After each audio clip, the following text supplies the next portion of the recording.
Alia Garcia, thank you for joining us here at DBL. Now, you truly are an angel on the front lines of this pandemic. Oh, well, thank you so much. Thank you for having me. Yeah, well, we appreciate you. Tell us about your recent experience in New York. It was probably the hardest part of my career to date. It was just very busy. There was a lot of death, and it's really hard to describe. What's interesting about this is that you volunteered to go to New York. Why did you make that choice? The main thing I will say is probably just because I felt compelled to be there.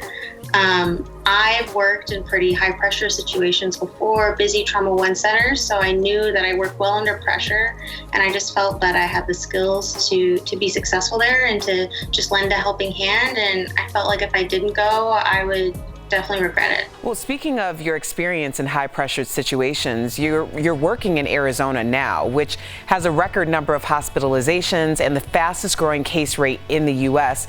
But you chose to be assigned there too. Why? I think mostly because after New York, I saw a lot of nurses, traveling nurses, much more experienced than me.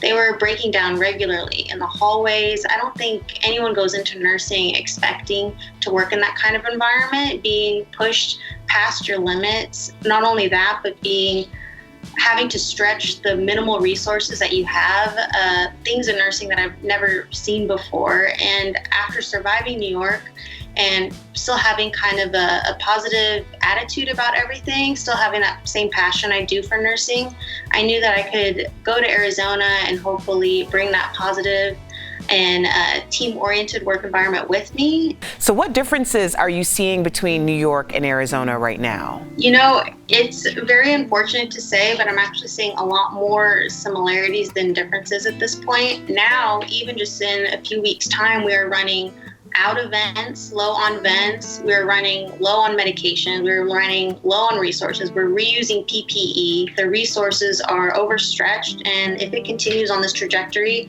it has a possibility of being just as bad. You know, I was going to ask you what your greatest concern is that's coming out of this pandemic, but I think what you just said is very concerning, especially this far into the pandemic and quarantine. So is there at least some hope that you're feeling right now, even though we haven't really taken control of this virus 100%? Oh, for sure. I think, I wouldn't be here if I didn't have hope.